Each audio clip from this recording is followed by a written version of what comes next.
Hey everyone, and welcome to Television from the Multiverse, the DC Comics TV podcast from Hillfuzz TV. I am Peter, and that over there on the red side of the screen is Connor. It's very red over here. It's very red over there. Got the red, you got the ginger. All good, all red. I'm aware that red is traditionally an evil colour, but yeah.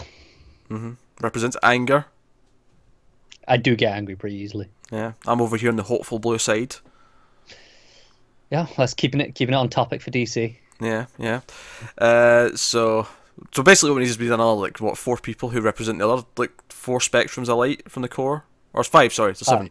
Five, there's 7. Yeah, so 7. I was like, what rainbows are you looking at? I was just thinking in my head of the cores. I forgot indigo. It's always the one that's overlooked. I knew it would be that one. It's always indigo. Why do you remember indigo? But yeah, so we need someone scary for yellow. That's a good point. do we get scary for yellow? Oh dear. So yeah, we talk about DC TV shows, and normally in a given week we'll be talking about the CW shows, which is Supergirl and The Flash and Legends of Tomorrow and Arrow. However, it's the off season. It's the last week of the off season. They're all back this coming week, so we'll have a regular episode next week with those shows. Not Legends though. Instead, we'll have the first episode of Black Lightning, which we're actually going to record individually for the pilot. But then after that, it'll still be edited into the show. It'll still be part of the show, so you can get it there. But it'll also be up early, like the day after it airs, so that you can get the pilot thoughts on its own. But from then on after that, it'll just be part of the show, like every other show. But so that's coming next week. But it's the last week of the off season, so we will actually be talking about another episode of Lois and Clark, another episode of Smallville, and the next 2 episodes of Young Justice season 1. So that's what's coming up on this week's show. And the question is, did we have some great episodes to round out this off season? I don't know. More than that in a bit. I like to start with a little bit of small talk if there was any news or anything like that, but there was nothing this week as far as DC TV goes.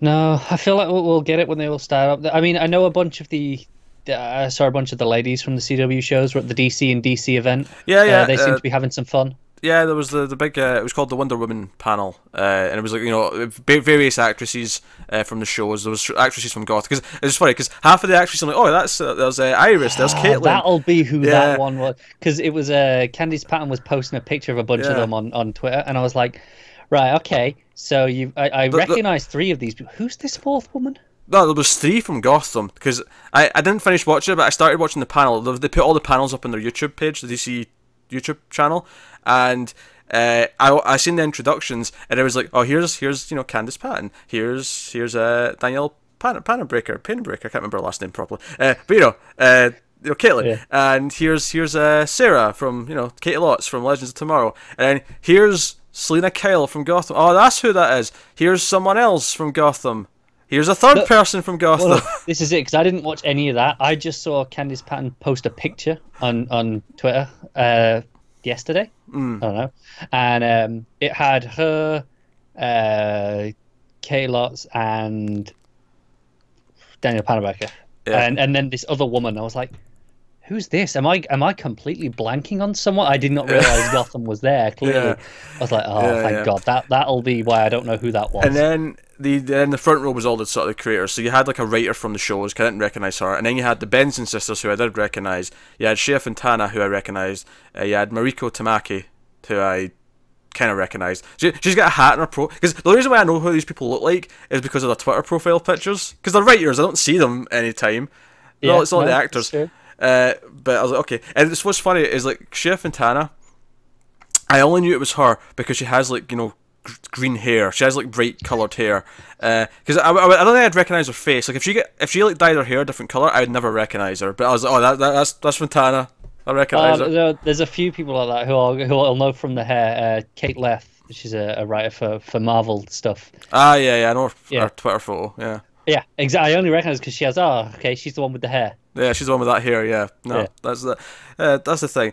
And yet somehow Tom King, who's just a bald guy, I recognise easily. I don't know why. No, the thing is, Tom King is stereotypical CIA man. He fits the profile to a T, and I look at him and go, "That's why I remember him, because I've seen him in about 1,000 movies." Here's what I learned from the start of that panel. Candice Patton's father is a retired FBI agent. I learned that. Oh, cool.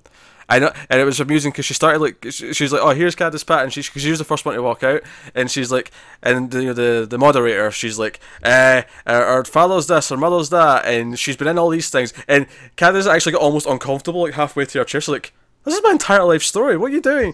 And what was funny is after it, she's like, "Oh yeah, I'm just giving some background." But when they got to the second person, she's like, "Yeah, this is going to take too long if I do this for everyone. So they didn't do it for anyone else." But just Candice Patton got all this backstory, and then everyone else came out and got like they just work on this one thing that's relevant to why we're here. Yeah, that makes sense. But I just thought that was amusing. So it is. So yeah, our dad's a retired FBI. That's a cool tidbit of knowledge to have about someone. Yeah, I guess it is. I imagine your dad was in the FBI. All I could think of was Mindhunter. I could just see them being stressed out about all the horrible cases they have to deal with all the time. Yeah, I bet it's well boring in real life though. Oh, he's just there going, "Oh, it's just so much paperwork." I feel like there'll be a certain subsect of the FBI where it is like a really tense job because of the types of case to do, but the rest of them will just be all really boring stuff. It's important but boring. Yeah. So yeah, that's what it'll be. Yeah, either that or you imagine Dale Cooper from Twin Peaks. That's one way of doing it. They're all just drinking coffee and having donuts. Happy-go-lucky. Or Wilson's boss from Twin Peaks. I'll say no more. Just mentioning Twin Peaks, our friend Tim, who of course does the horror show with me, streams after midnight, he's been working his way through the new season of Twin Peaks. So every day on Twitter he's watched a new episode and he'll reference something, and I'm like, oh, I remember that. I'm all excited because he's talking about Twin Peaks. I feel like give it a month, you'll be rewatching it again. Very possibly. But he was saying how much he loves Dougie Jones, which pleases me greatly. Oh, thank God. Yeah. Because too many people dislike Dougie, and I can't be friends with those people. Thank Dougie. Exactly. Yeah. He just won an election in Alabama, by the way, as well. Dougie Jones. Excellent. So that was small talk. That was the small talk section of the podcast. I think we nailed it. We actually no. I mean, half of it was actually related. It was relative to things. Yeah. So there's a thing. Actually, okay. One minor just other thing about the actors. I saw a photo on the Reddits. It was Stephen Amell took a photo with May from S.H.I.E.L.D. All right. And she was in like a onesie with a hood up, and she was smiling. And it was like the most surreal thing. I was like, "This is you're stern, angry woman. Why are you smiling in a onesie? This is weird." I need to track this photo down. But I just thought it was amazing. To the Reddits. Yeah, as you so nicely put it. It cracked me up. Do you know which Reddit it was on? I'm assuming the S.H.I.E.L.D. Reddit because I don't know why you'd be on the Arrow Reddit. Yeah, I think it was on the S.H.I.E.L.D. Reddit. It was on the front page. It was on my front page feed, so I didn't really check so much. But yeah, so. Yeah, that is a thing. So I guess we'll talk about shows. We'll talk about what we watched this week. So Lois and Clark, New Adventures of Superman, Season 1, Episode 5. It's called Requiem for a Superhero, which I actually really like that title. That's a good title. It's a good title. And this is an episode in which Lex Luthor funds a boxing promoter, along with a modified version of Sam Lane, who's not a general in this show. He is actually a experimental doctor who is making bionic sort of implants for, because it's not like they've got bionic arms, they've just got like bionic improvements inside their bodies, with the hopes that the boxers that they're basically like science fiction roiding up but with implants might be able to take on Superman when they're all finished. That's the plot of this episode. yeah, okay. I mean, it when you say it like that, it sounds shit. It sounds a bit silly. It's not a bad episode though. I think it's the weakest one so far, but I still enjoyed it for the most part. Yeah, no, I agree with that. Yeah, I think it's the weakest one so far because the plot's about here or there, but it does have some good Lex moments. I like the subplot where Perry wants Clark to come play poker with the gang. Yeah, and he's cheating / trying not to cheat because they go, hey, Superman wouldn't cheat. Yeah, I love how he never even has the idea until Jimmy says, "Oh, Superman could play poker. He could just see through the cards," and then Clark's like, "Oh, maybe a wee thing." Which I like the motion of looking over the glasses to show the X-ray vision. However, I have to question why he has to do that. Maybe he. Nope, no, I got nothing. I mean, why does the lid of glass matter? It's got lead in it to stop him doing it all the time. I don't think they've even established that lead is a thing like that stops it in this show, have they? I don't know if they have. I think they do eventually. I seem to recall it being a thing. I'm sure they do at some point, but I don't recall it yet. Not yet. Smallville got it out the way really quickly. Lead was a thing like in episode 2 or whatever it was. So you know, but no, that makes sense. So yeah, we actually before we even get to the main part of the episode, the episode opens and ends with like these little montages with Clark. Like the opening is like him playing baseball with himself, and he's just like using his super speed to run around and do all the various parts. Yeah. And I thought, man, and he's like flying to catch the ball, and I'm just like, I hope you went to really the middle of nowhere for this, because if anyone walks out. This is, you know how we mentioned, I think it was last week, how the crowds and stuff, it all played like a dream sequence. This did as well. Yeah, no, it does. Joe, I wonder actually if this was airing like, on ABC that night in 1993, if like the end of the baseball season or something was airing or something, and it was like kind of like a tie-in, like, yeah, maybe. Here's a wink, there's a baseball thing going on. Like, I wonder if that was the intention. And at the end, he's just like practicing his boxing, and obviously the bag. That's thematic because of everything else in the episode. Yeah, obviously that ties back into everything. But in a weird way, it makes this thing sort of feel well-rounded, where it starts off with the baseball and ends with the. We have sports montages at either side. Bizarre, but mostly enjoy. So I think what I like about this episode is that Lex, like, he has this evil plan, and he's talking to himself in the mirror, then he's talking to his dog about his evil plan, and I like all that because it's just Lex. Like, honestly, John Shea is great at just like going on and on about how much he hates Superman and his evil plans and whatnot. But what I really like is that the evil plan, he kind of like molds it eventually to sort of throw the other guy under the rug so he can be, look impressive to Lois. That it's just so Lex that it's all about just looking good in front of her. And it's like this moment where Superman like looks like the one who couldn't save her. And it's like, okay, the master plan. He got one over on Superman. That's Lex. Like that's his ultimate goal. Yeah, that's the criminal genius, the criminal mastermind at work. It is. Yeah. Also, although I do think him talking to his dog makes him too relatable. No, that's a fair point. It's too much of a normal, relatable thing. Yeah. In some ways, I like it, though, because Lex is supposed to be, he's better than everyone, but he still, ultimately, for himself, is like not, he doesn't see himself as evil. I'd accept that, except for the fact that at one point when he's talking to the dog in this episode, he's talking about how occasionally he has to have people eliminated. He's talking about having people hit, killed. But again, the thing is, I don't think he sees that as evil. He's just like, like that's just how things are gonna. That's how they work. Yeah, okay. Which to be fair is fairly on point. Obviously, they've changed Sam Lane quite a bit. They've kept the idea that she's not in a great place with them. Like, they're kind of standoffish as mother, as not mother-daughter, as father-daughter. But so I appreciate that. It's funny though, because I remember they actually changed the actor for her dad when he has to be more of a role later on in later seasons.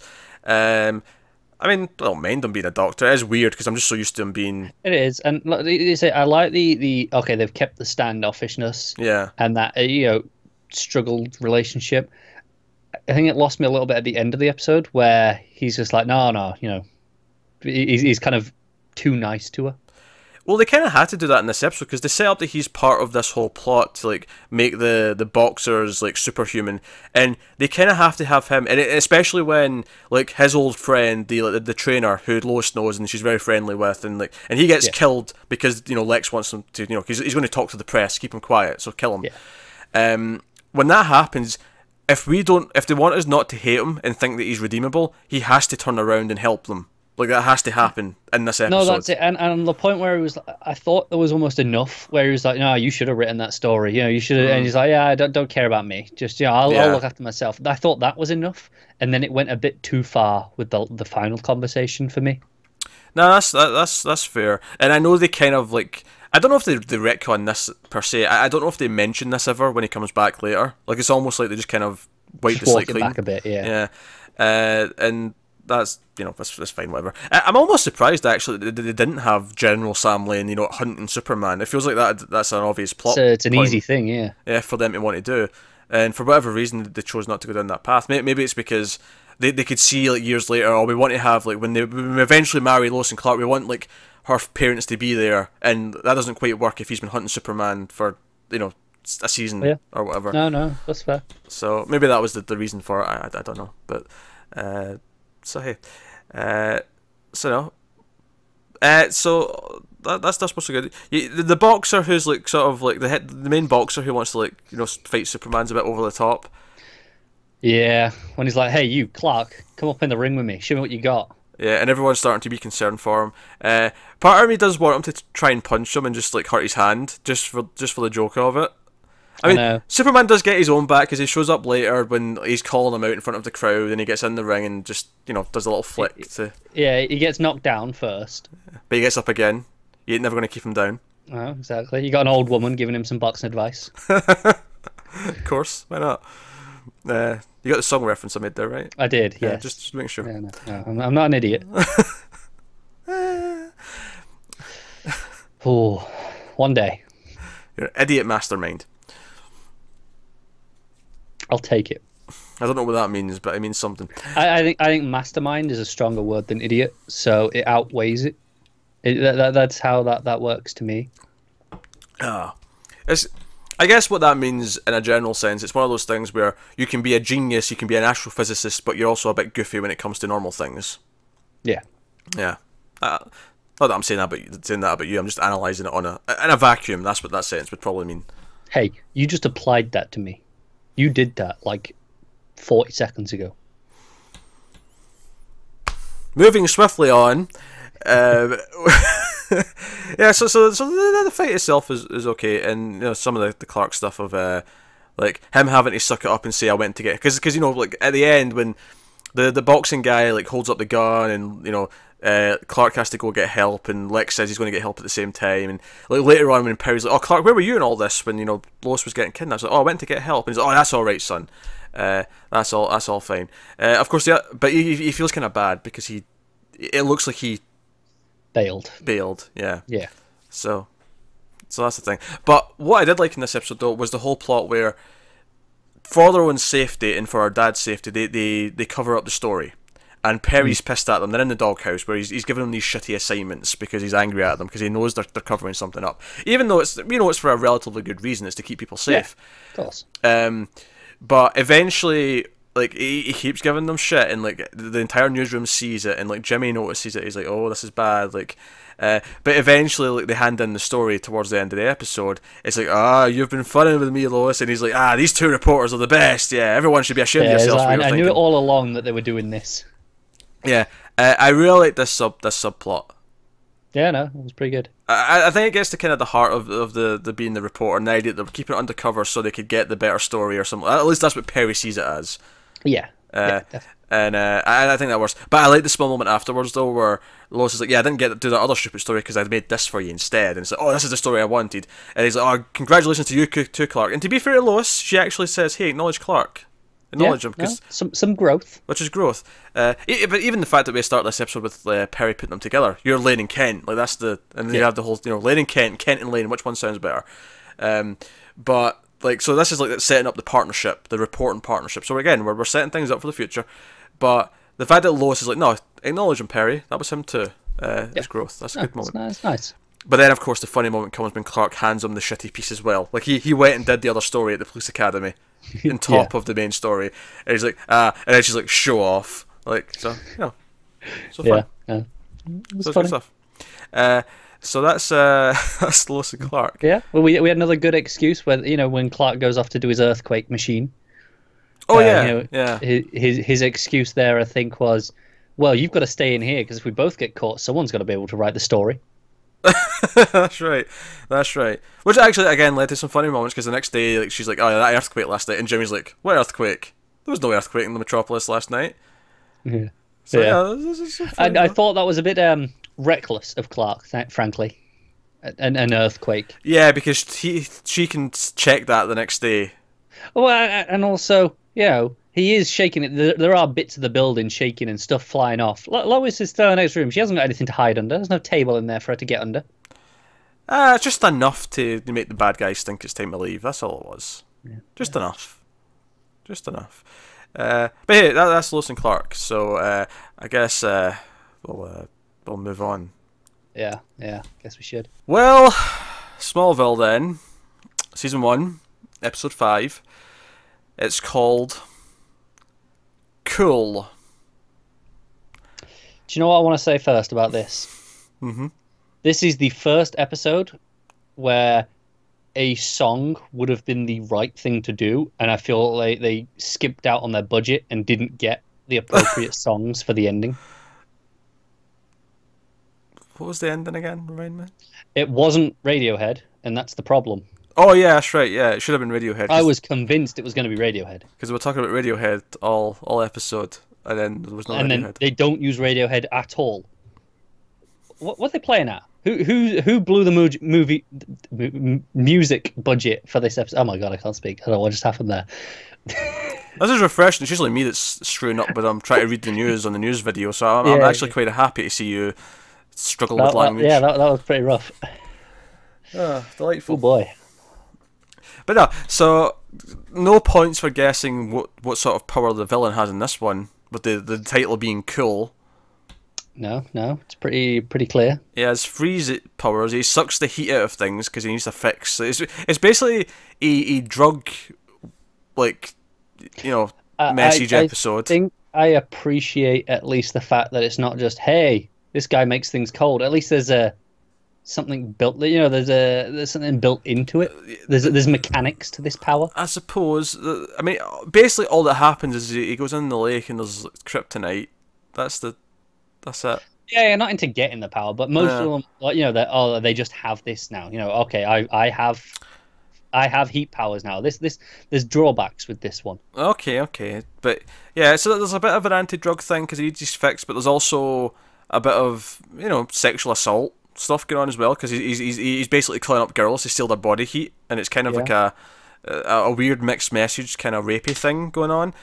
It is. It's very unclear as well as to the way they portray the message, especially when you have someone like Pete kind of defending him. Yeah, it's kind of murky in that. I feel like there's not actually a message. I feel like there's stuff there they could have made a message out of. There's themes, but no message. Yeah. And what's funny though, so a lot of this episode is that the guy, before he gets powers, is like, kind of get the hots for Chloe, and he's kind of chatting her up, and she kind of gives him her number, and Clark's all protective, and like, oh, why are you giving talk to him? He's a dog, which he says like 4 times. Yeah. It's very... he's been kind of overprotective. It's her choice to make these mistakes, or if it is a mistake, and so on. Here's the thing, though, is every time they made a date, and she's like, "Hey, I'm not skinny dipping with you," all I can think in my head is, "You run a sex cult." No, that's a good point. Like, this episode was specifically about her dating guys, so I could not, even more than normal, I was thinking sex cult the entire time. Yeah. It's just there. It's just ever present, isn't it? Yeah. Sex cult is. So, yeah, so Chloe's a bit more important to this episode, at least, though she has more to do. Of course, the episode's actually way more interested in the will they, won't they, while Clark and Lana go on this date, which Lex is playing matchmaker. Lex is like, hey, Lana, you're not with the right guy, just casually in the coffee shop. And then, hey, Clark... she's got plans free the next night. I've got Radiohead tickets. I'll throw in a limo ride if you go and ask her out in the next minute. I love how blunt Lex is to Lana. Yeah.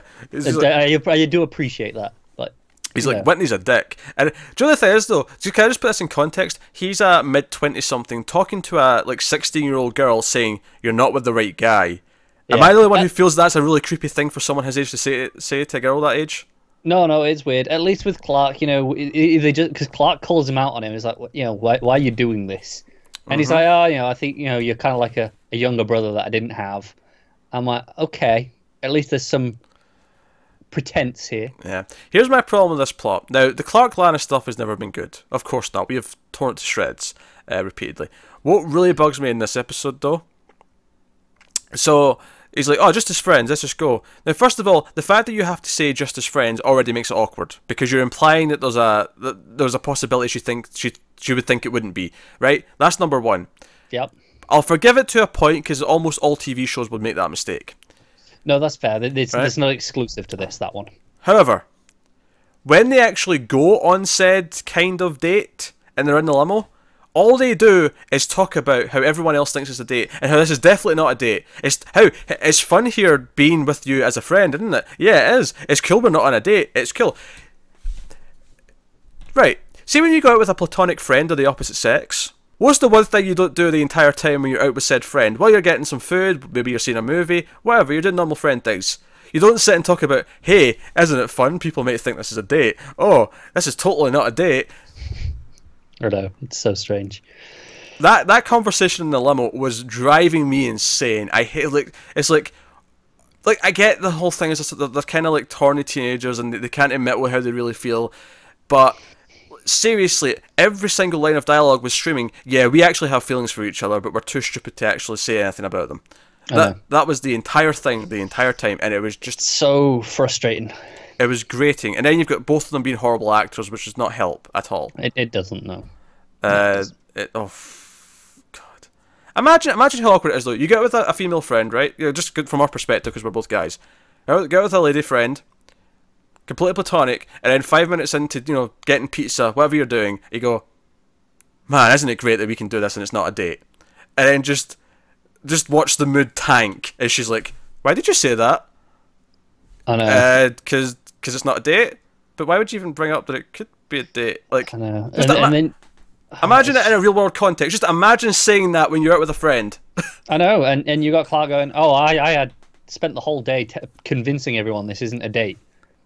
And then he's like, so, hey, what did Whitney say? Oh, I didn't tell him.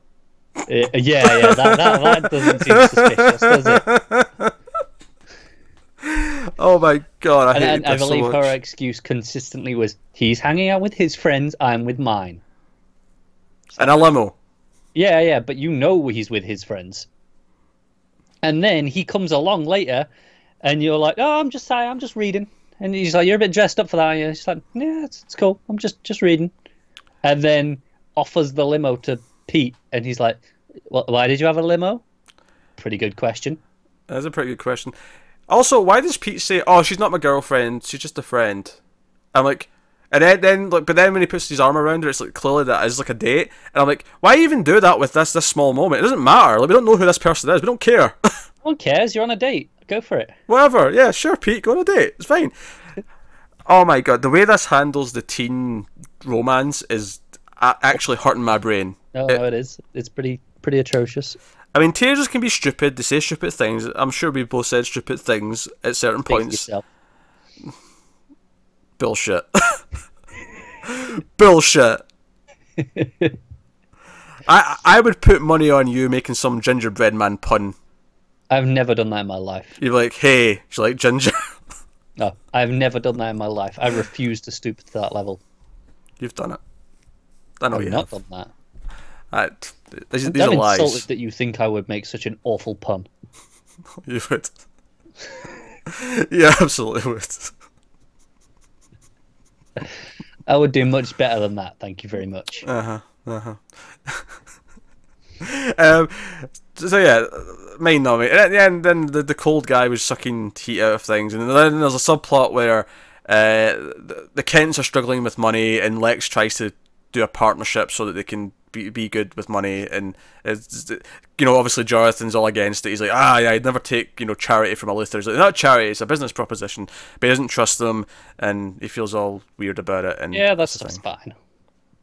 It's not good, but it's not bad. Oh no, I mean, it's better than the relationship bullshit. Yeah, it's kind of just neutral, that stuff. I'm like, I'm indifferent on this plot. It's better by its nature of they're all better actors. Mm-hmm. And they're exclusively together. They're not with all the other shit actors, so it's just easier to watch. You know, Connor, isn't it nice we can do this and it doesn't feel like it's a date? It is, yeah. Why would anyone think it is? I know, I need to tell people all the time. Oh no. Nothing romantic going on, we'll just tell them about TV shows, it's fine. Oh, it's weird, isn't it? I hate this show so much. Well, at least you don't have to watch any next week. That's true, we get a bit of a break, we're back to regular shows. Yes, the regular scheduled content has returned. Arrow might feel like a completely new show after watching a few of this. I feel like, you know how usually I drink for Arrow and we make a drinking game out of it? I feel like we need to set one up for the next time we get Smallville going and Arrow's on a break. I feel like we can have some fun with that. I thought you were happy your liver was healing whilst it was off. It's been 6 weeks, it's fine. Oh my God. I Honestly, this is probably the quickest we've spoken about one of these episodes, but there's really, like, it is boiled down to that stupid romance plot. I mean, Pete's still kind of just there. Yeah. He's defending the dick. Yeah. At the end of the episode, Clark's like, "Hey, you weren't there when I came," because obviously Clark ran off to go save people's lives because he found out about the deaths on the news. Yeah, they announced it, and then he was like, "Oh shit, that guy's with Chloe. Better go save her." And he forgets as well, because Chloe, after being saved, is like, "Hey, I didn't do this intentionally to, mess up your date with Lana." He's like, "Hello, Clark, Lana," and then he goes to get her, and she's already left with Whitney. And fair enough, you just left her. And then we end in this really awkward point of, like, him, like, trying to ask her out again. And, like, so that was not a date. They've said repeatedly this was not a date, this thing they just did. And then he awkwardly goes, "Maybe we should try again. Maybe Saturday." Like, yeah, because this doesn't sound like you're trying to ask her out on a date a second time. No, that's the thing. The first one, it's like, "Oh, hey, I've got these tickets. Shall we go?" Mm-hmm. Or this is, "Let's do something on Saturday night." Yeah. This is specifically date stuff. Like the first one is, "Oh, it's a concert. There's plans." It's like, okay, there's something there. This is just going, let's go out. And she's like, "Oh no, Whitney's taking me to Metropolis," because that's what he was going to do at the start of the episode. And Whitney, of course, is trying to be a good boyfriend now because Lana, tried to. No, just she. For a fact that's the real reason she went with Clark. Is so that when she told Whitney that she was going with Clark, Whitney will be like, "Well, shit, guess I better do something then," and then she won't get blown off for a trip to the museum next time. Yeah, she got blown off because him and the guys wanted to watch a fight on pay-per-view. That was the reason. Seems pretty relatable. I don't know. I've never watched a fight in pay-per-view in my life. Well, I mean, it's not necessarily that exactly, but the idea of actually, there's something scheduled that is only on tonight. Oh, sure. I mean, this is something that movies and TV do a lot, and it's usually the dumb boyfriend, getting in trouble with the girl. But I feel like I never forget if I'd scheduled a trip, like a day trip. Yeah, I would never forget that. Like I've never done anything like that. But movies and TV, they always have the boyfriend be this asshole who's like, "Oh, I completely forgot we had that entire thing planned." Don't get me wrong. It's okay if it was just, "Oh, maybe we said we'd go do like dinner or something that night. We'd go to this restaurant that night," but it wasn't like a set in stone thing. Yeah, sure, I'd forget stuff like that all the time. But this is like, no, we planned a day trip. Yeah, I at least buy it as plausible in the sense that, okay, you didn't have to buy tickets or anything. It would be like, "Oh, well, we can just go the next day and it's no big deal." I mean, I get it in that sense of, like in the same way that you're going, "Oh, yeah, we plan to go to this restaurant." I mean, it's a bit of a drive for them to Metropolis, I assume. Don't know exactly how far, but I think they set up as like a, it's like one of those. It's like if you live near a city, it's like a train trip to the city kind of thing. Yeah, they can clearly get there reasonably easily. I'd say it feels like an hour's drive or something like that, maybe 2 hours drive. Sure. So it's a bit of a drive out, but ultimately, well, we could go tomorrow. Yeah, but I don't know. It's one of those tropes in TV and movies where the guy will forget. Like it's the same with forgetting the birthday or the anniversary. I'm like, I never forget those things. Just no, that's fair. You might not necessarily realize what day it is. Oh, in advance, sure, but like as we get close to it, like like I never forget when it is. Like I don't know. I mean, you say that I forgot my own birthday like 2 years ago. Yeah, I've never done that. It got to the day before, and my girlfriend was like, "So where do you want to go tomorrow for your birthday?" I was like, "Oh shit, it's my birthday tomorrow." I could completely forgotten. Is that just you laying groundwork in case you forget her birthday? You can be like, "Hey, I forgot my own." I genuinely forgot like my own. Like she was like, "So where do you want to go out for dinner?" Because I was like, "Oh, we're going out for dinner tomorrow." She's like, "Yeah, it's your birthday." I was like, "Oh yeah, that's a thing."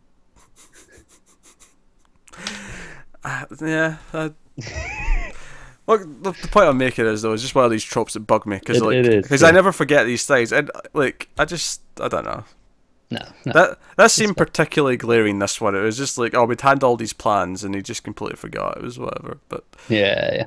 And then that led to still not as bad as Clark forgetting about Lana. Oh god, I know. Like 5 minutes after he left her. I don't even. Oh god. Let's not forget as well, Clark inadvertently kills the bad guy as well in this one.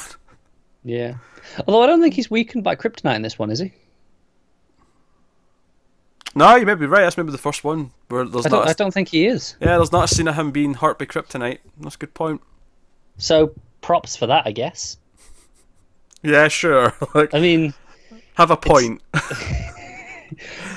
It's not necessarily good, but that is improvement. That is tangibly better than it was before on that particular issue. On that particular issue, the Clark and Lana stuff's the worst it's ever been. But yeah, on that particular issue, on that particular issue, I'm not defending anything else in the episode, but just that specific point. Yeah. What's Whitney done since this? I feel like I've never seen him in anything else. I don't think I've ever seen him in anything else either. No. He was in The Nick. Did you ever watch The Nick? I didn't. No. What else has he been in? Oh, he's in a few episodes of Orphan Black. I've not watched any of that either. Might see that at some point. So I might see him in some. Yeah. Anything else interesting? Oh, apparently he was Flash Gordon in the new Flash Gordon show that lasted one season. Oh yeah, that was a thing. I don't know. Well, we know what Chloe's doing. She's in a sex cult. So. Yeah. Oh, sorry. She's not running a sex. She's not in a sex cult. She's running a sex cult. She is a sex cult. She is the sex cult. I'll give one-line props when Clark's telling Chloe and Pete about the date and about the tickets and all that. Chloe says, "Oh, I'm assuming someone who was follically challenged was responsible for these tickets." I thought that was a funny line. I'll give Although, and now to give a line against Chloe, she's the one with the cringy Superman reference this week. Oh God, yeah, at the start of the party. Yeah, at the start, and she's like, "Oh, it's cold, it's freezing," because it's clearly the middle of winter and everyone's cold. Yeah. And Clark's like, "Oh no, I'm fine," because he's a dick. That's a hint. Oh, give her your jacket. Clearly. And she's like, "What are you from an ice planet?" Ugh. Yeah, no one would ever say that. That is such a forced line of dialogue. Ugh. Chloe, I liked you. Why are you saying these things? He doesn't even know he's from an ice planet. I know. Ugh. Oh God, no, really clunky. Did not like that at all. Especially that she actually ends up with his jacket at the end of the episode. Like after he rescues her from the pool, yeah, she's actually got his jacket on. And I'm like, oh now she's got the jacket on. So she wanted it all along, clearly. Yeah, that was the ploy. She was the mastermind in this episode. It was all just to get his jacket. Yeah. She planted the kryptonite to turn the guy into the cold villain. Let's be honest, Chloe's probably the best part of this episode. I mean, our plot's kind of shit, but she's okay. Plot's shit, but she's okay. You know, she has the bit where she calls Clark and Pete out on just being shitty friends. Oh no, I did like that scene. That's a good point. Where they're basically using her for girl advice, but that's all she is. Like, and she's been pumped for information. She's like, "Hey, treat me better, both of you." Like that was a nice scene. Yeah, that was well done. Yeah. So bits like that mean that she's probably the best part of the episode. Sure. Yeah. Yeah. That's fair. Shall we move on? I think we should. Please. Let's move on. Okay, let's talk about Young Justice. We have 2 episodes again. We have episode 9, Bereft, and episode 10, Targets. So episode 9 is a pretty fun episode where the team are all in the desert and they've all lost their memories for about 6 months. 6 months, so none of them remember meeting each other. Wally and Robin know each other because they already knew each other, but the rest of them they're both prominent sidekicks. Yeah. So basically, we have an episode where Miss Martian realizes that memories have gone, and she's kind of flying around the desert trying to like find them all and let them remember who's who, and that kind of thing. I love that it starts with her talking in Martian and then realizing that she's on Earth. As she because I don't know if you've seen, there is actually a translation of what she says in Martian. It doesn't subtitle it in the episode, but the translation is just like, oh, what's this? Oh, okay. There's the sun, 1 moon. It's like, oh, okay. San, I'm thinking I'm on Earth. That's cool. So, no, I like this episode quite a bit. I think from a character perspective, I'm surprisingly enjoying the Wally and Artemis kind of, relationship that's obviously going to happen. Yeah. I'm digging that. Especially here where they've both lost their memories and they actually have a connection where they're even holding hands. I do like it because he doesn't have that. Before he kind of dislikes her because she's the new one kind of butting in, and now he doesn't have that to go off of.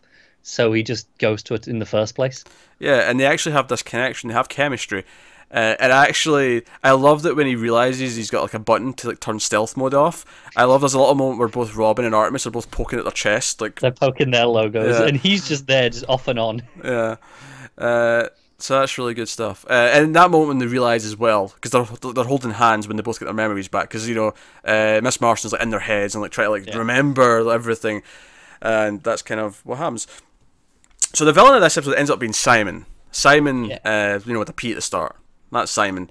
He was obviously a very powerful psychic. We end up getting like a psychic battle with Miss Martian. We have a new kind of sidekick for the team, which is a sphere. Yeah. BB-8, basically. Without the head, but yeah. I think it's interesting. Obviously, we see a little bit of where the sphere comes from. Well, it comes out of a boom tube. You assume boom tube, but they did specify it was Zeta beam technology. All right, so it's not a boom tube. Yeah, I can't remember if that's just this world's version of boom tubes that they base it on Zetas, or if it's a different thing. It's a different thing. The thing is, if you look at the symbol on the sphere, it's very Omega symbol. Yeah, which would lead to boom tube is where it came from. Yeah. So that's the thing, and obviously once again the light's behind what's going on, and they're still fairly happy even though. The Titans get the sphere and get Superboy back. I think it's funny. I know last time you mentioned, the next time these, we get the scene with the light, it has to do a bit more than just be like, oh, they foiled our plan again. I think it does in some, even though it's ultimately the same style of scene, it gives them a bit more direction in this one. Compared to before, it's not just they foiled the plan. Better luck next time. It's like, okay, no, that was something happened. We're going to try this next. There's a bit more to it. Yeah, I would argue that it's maybe not different enough to what I was saying they had to do, but yeah, it is a little bit different in that sense. Yeah. That's fair.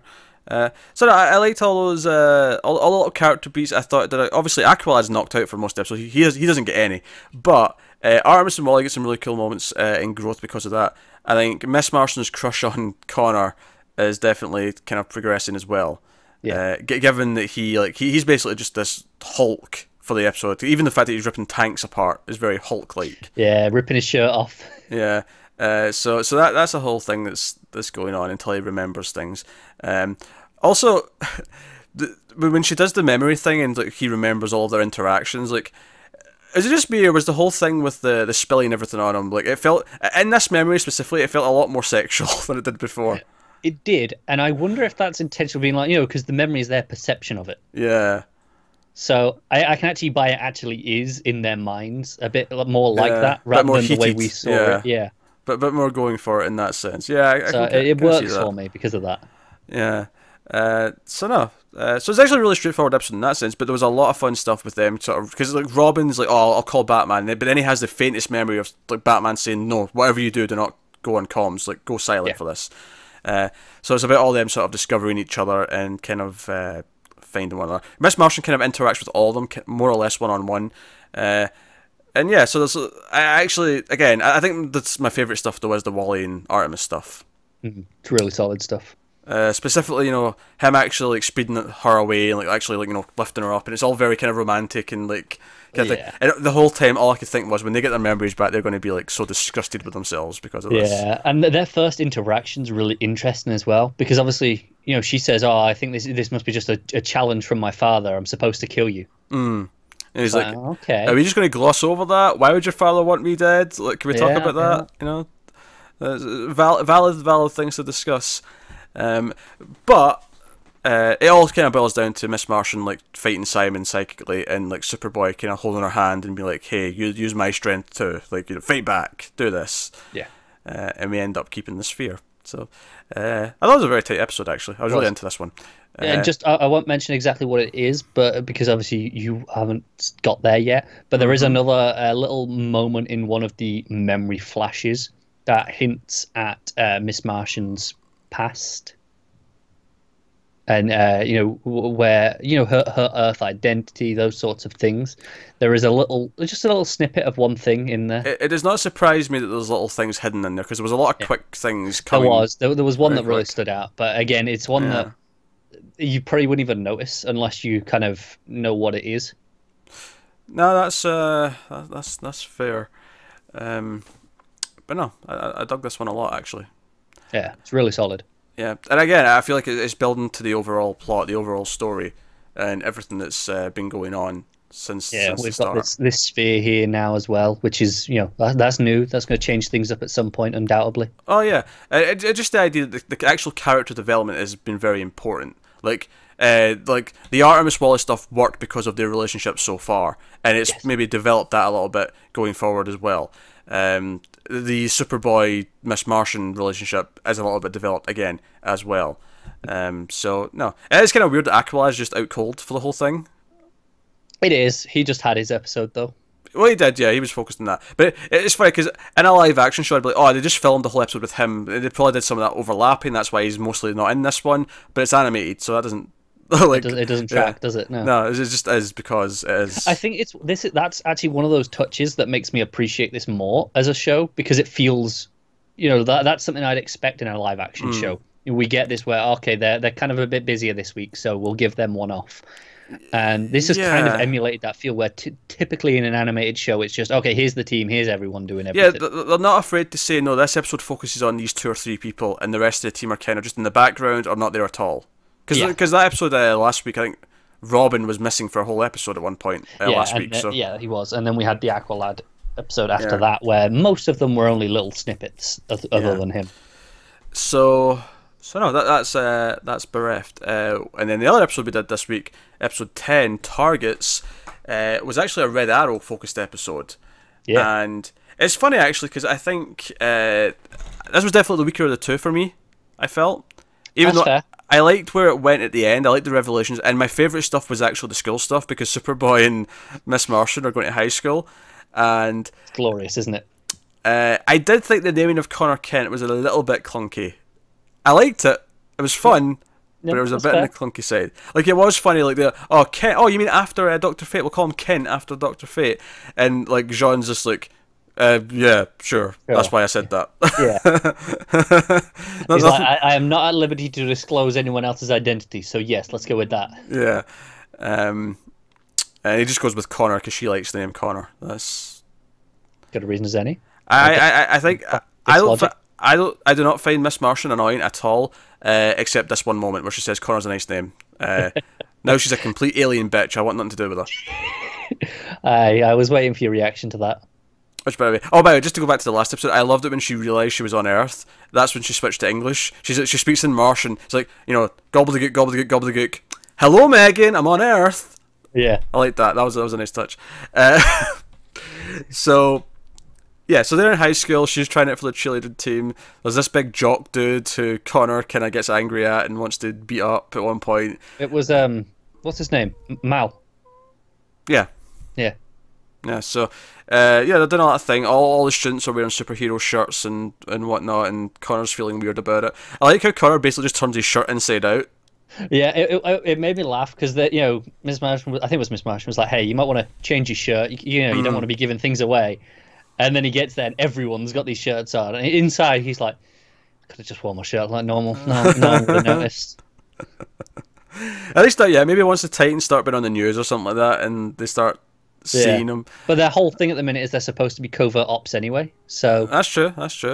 I did laugh at the joke where Miss Martian like changes her clothes to regular clothes, and she's like, oh, no one will notice the difference, and then everyone's like, but is she still green? Like, is no one going to say anything? And she's like, I'm just kidding, guys, and then she turns into human coloured, I guess. Not green is the not point. Green, yeah. And so that all works. But so I liked all that stuff. That stuff was kind of funny, and I was digging that.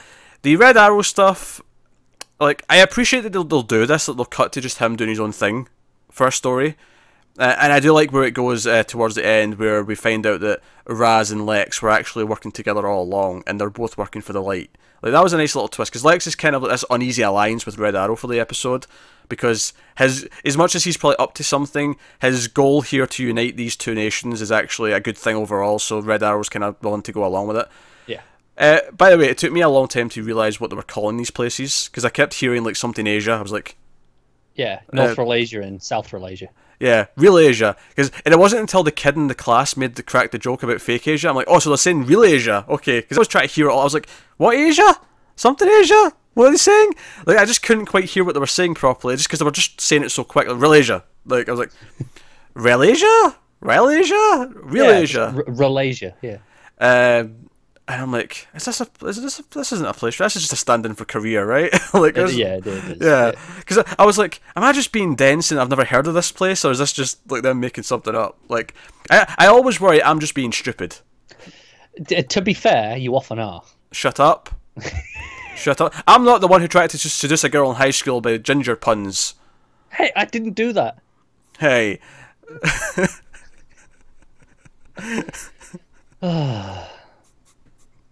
I'm insulted. I really am.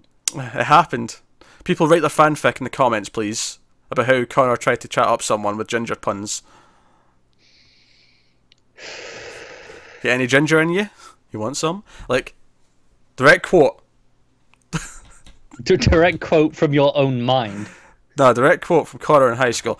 Yeah, so real Asia. That's what's going on. We got North Real Asia and South Real Asia, and they're having disputes, but Lex Luthor's here as a sort of mediator, yeah. He's the impartial middleman to sort of set this up. Oh, by the way, Cat Grant's in this episode. Cat Grant's like a reporter on site talking about this. It makes sense. It's fine. She didn't feel like she was had enough attitude, is what I'm used to for Cat Grant. No, that's fair. There wasn't really much of it, though, was there? Nah, because this is across all versions. I'm thinking comics, I'm thinking Supergirl, I'm thinking Lois and Clark. All the different versions I can think of, they've all got more attitude in one way or another. Whereas this just felt like a normal reporter to me, but yeah, whatever. No, that makes sense. So yeah, there's some cool action though with Red Arrow, using like grappling arrows and whatnot, and yeah, I really like that opening sequence where he's dressed up as the agent and he's on the lookout for Cheshire. Yeah, she's back. You got Sportmaster back, all the rest of it, and they're fighting and basically bickering with each other, and Raz is like doing his thing. Which, by the way, it's a minor quibble, but I am thoroughly on Team Raz and not Team Rage. I'm a Raish. Nah, Raz Al Ghul. I'm a Raish man. Did you say Jiff? I bet one of these pricks who says Jiff. No. I'm a GIF on that one. Okay, so we're aligned on that, but I just think Raz Al Ghul sounds better. I've always preferred it. You're wrong. Well, I don't know what you want me to tell you. You're just not right on this one. Rage just sounds stupid. That's all I'm saying. Raz sounds better. You can like the sound of it or not, but one is right and one is wrong. Screw you!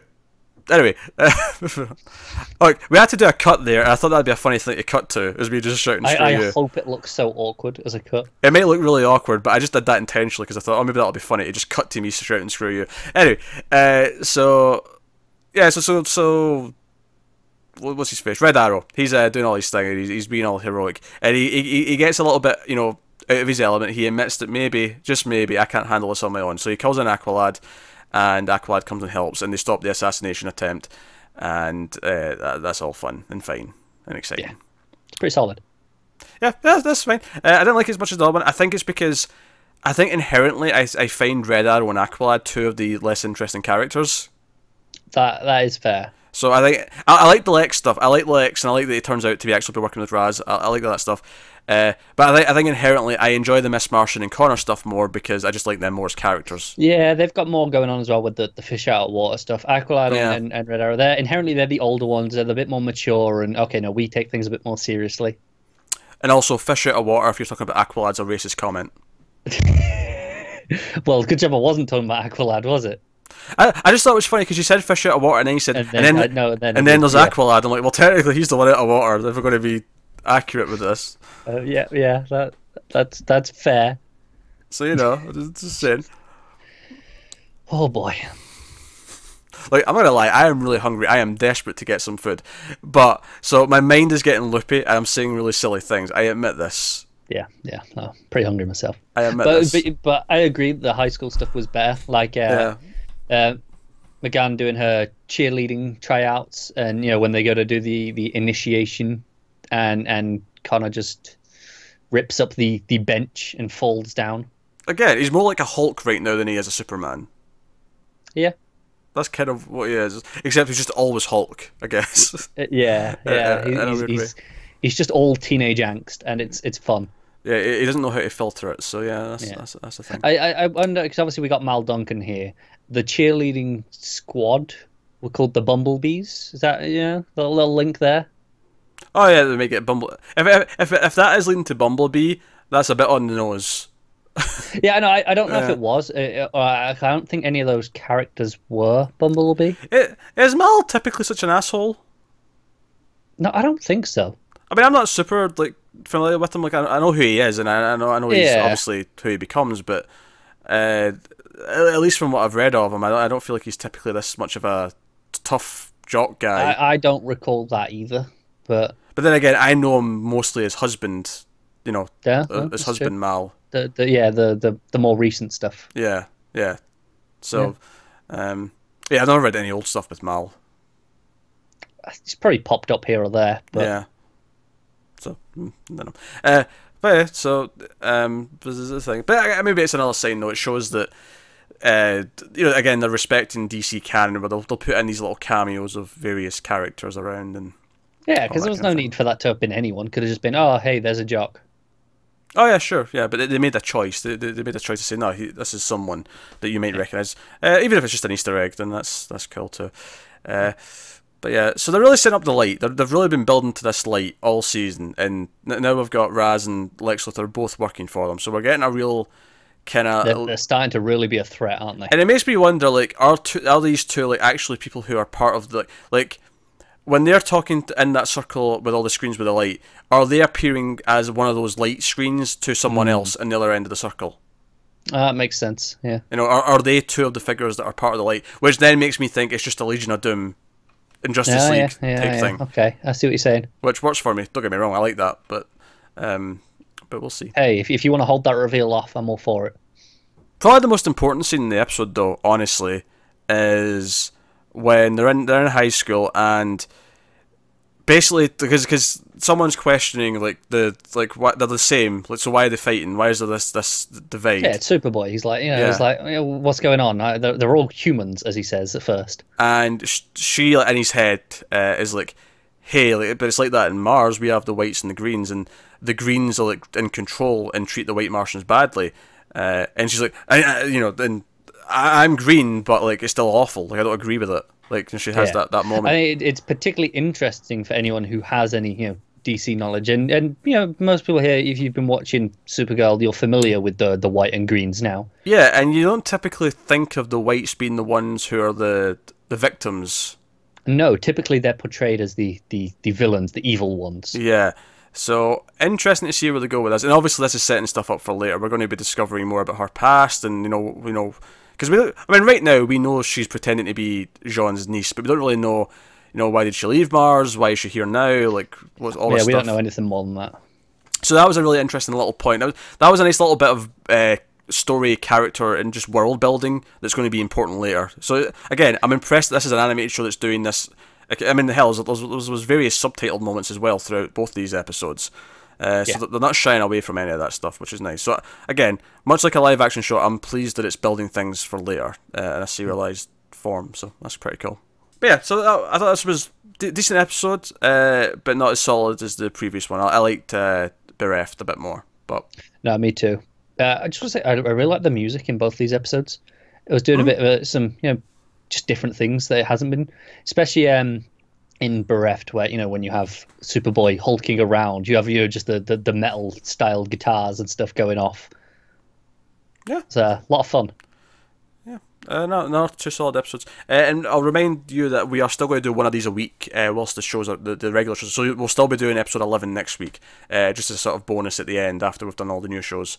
So that'll be a thing going forward. Yeah. So I'm really enjoying this rewatch. I'm enjoying working through it for the first time. So I guess that brings an end to the reviews this week, which brings an end to episode 15 of Television for the Multiverse. How quickly can I do this outro so I can go get some food? That's a question. I wonder how much I can delay this outro so you have to wait to go get some food. That's us. Bye. No, you can, of course, let us know what you thought of the shows in the comments and stuff. Like and subscribe, all the usual stuff. Get us on patreon.com/MailFuzzTV if you want to support this channel and the show and everything we do. You can check out that. We just hit our first goal, so we have a new movie news show that we do every week. So you can check out that if you want to. But, yeah, that is us. So, thank you very much for watching or listening. We always appreciate it. Keep watching TV. And again, we'll be back next week with the first new shows back of the season. Supergirl's back, Flash is back, Arrow's back, and the premiere of Black Lightning, which I'm looking forward to checking out and see how they do. The reviews, because they premiered it at DC and DC, seem positive from what I've seen. But that's good, but that's the sort of audience that it should be positive to at the very least. They're biased, yes. They're DC fans, absolutely. So we'll see how it goes. I mean, we're DC fans too, but we also, want good quality DC stuff. We also hate Arrow, so. And Batman v Superman, to just pick another example from elsewhere. Smallville, shit. Yeah, absolutely. So that is us. So thank you once again for watching or listening. We always appreciate it. Keep watching DC TV, and always remember that sometimes we screw things up for the better.